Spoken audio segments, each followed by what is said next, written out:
ഹരേ കൃഷ്ണ. ജയശ്രീ രാധരാധേ. പ്രതിസന്ധികൾ വരുമ്പോൾ തളർന്നു പോകാറുണ്ടോ? ഉണ്ടെന്നറിയാം. കാരണം നമ്മളെല്ലാവരും അങ്ങനെ തന്നെയാണ്. എന്തൊക്കെ ദുഃഖങ്ങളല്ലേ ഈ സംസാര സാഗരത്തിലുള്ളത്. ചിലർക്ക് വീടില്ലാത്തുള്ള ദുഃഖം, ചിലർക്ക് മക്കളില്ല എന്നുള്ള ദുഃഖം. ഇതെല്ലാം ഉണ്ടായിട്ടും ആരോഗ്യമില്ലാത്ത ഒരു അവസ്ഥ ഉള്ളവരുണ്ട്. ജീവിക്കാൻ ഒരു വരുമാന മാർഗമൊന്നും ഇല്ലാത്തൊരവസ്ഥ. ഇങ്ങനെ ഒട്ടനവധി ദുഃഖങ്ങൾ എല്ലാവരുടെയും ജീവിതത്തിലുണ്ട്. ചിലപ്പോൾ ഇതൊക്കെ നമ്മുടെ മുജ്ജന്മ കർമ്മത്തിന്റെ ഫലമായി ഈ ജന്മത്തിലും നമ്മൾ അനുഭവിക്കേണ്ടി വരുന്നതാണ്.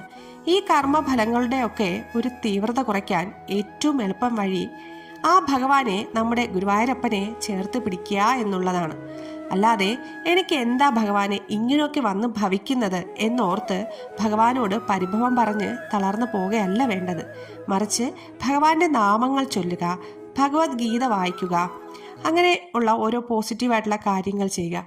പിന്നെ അതുകൂടാതെ ഇപ്പോൾ ഗീതയോ ഭാഗവതോ ഒന്നും വായിക്കാൻ അറിയാത്തവർ ഭഗവാന്റെ നാമങ്ങൾ ചൊല്ലിക്കൊണ്ടേയിരിക്കുക. പിന്നെ അതുപോലെ തന്നെ ഭഗവാന് ഏറ്റവും ഇഷ്ടമുള്ള ഒരു കാര്യമാണ് അഷ്ടപതി എന്ന് പറയുന്നത്. 24 അഷ്ടപതിയുണ്ട് ജയദേവരുടെ ഗീതാ ഗോവിന്ദം. അപ്പോൾ അതിൽ ഓരോ അഷ്ടപതിയായിട്ട് ഓരോ ദിവസവും ചൊല്ലി ഒരു വഴിപാടെന്ന പോലെ ഭഗവാന് സമർപ്പിക്കുക. അത് കാരണം അഷ്ടപതി എവിടെയാണോ പാരായണം ചൊല്ലുന്നത് അത് കേൾക്കാൻ ഭഗവാൻ അവിടെ എത്തുമെന്നാണ് പറയുന്നത്. ഭഗവാന്റെയും രാധാറാണിയുടെയും മാധുര്യ പ്രേമത്തിൻ്റെ ഒരു തീവ്രത ഇതിലൂടെ, ഈ അഷ്ടപതിയിലൂടെ നമുക്ക് കാണാൻ സാധിക്കുന്നതാണ്. അതുപോലെ നാമജപത്തിലൂടെ മാത്രമേ നമുക്ക് ഭഗവാനിലേക്ക് എത്താൻ സാധിക്കുകയുള്ളൂ. ദുഃഖമായാലും സന്തോഷമായാലും ആ ഭഗവാനിലേക്ക് സമർപ്പിക്കുക.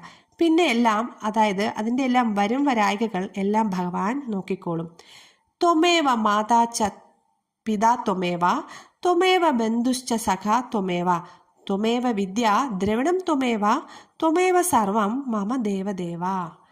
അങ്ങാണ് എൻ്റെ എല്ലാം, എൻ്റെ അച്ഛൻ, എൻ്റെ ഗുരു, എൻ്റെ വഴികാട്ടി, എൻ്റെ വിദ്യ, എൻ്റെ ധനം എന്ന് പറഞ്ഞുകൊണ്ട് ആ ഭഗവാനിൽ ആശ്രയം കണ്ടെത്തുക. നമ്മുടെ ഗുരുവായൂരപ്പനല്ലാതെ വേറെ ആർക്കാണ് നമ്മളെ രക്ഷിക്കാൻ സാധിക്കുന്നത്? മേൽപ്പത്തൂര് നാരായണത്തിൽ പറയുന്നുണ്ട്, ഭഗവാൻ ദുഃഖം കൊടുത്ത് പരീക്ഷിച്ചുകൊണ്ട് ശാന്തി കൊടുക്കുന്നവനാണെന്ന്.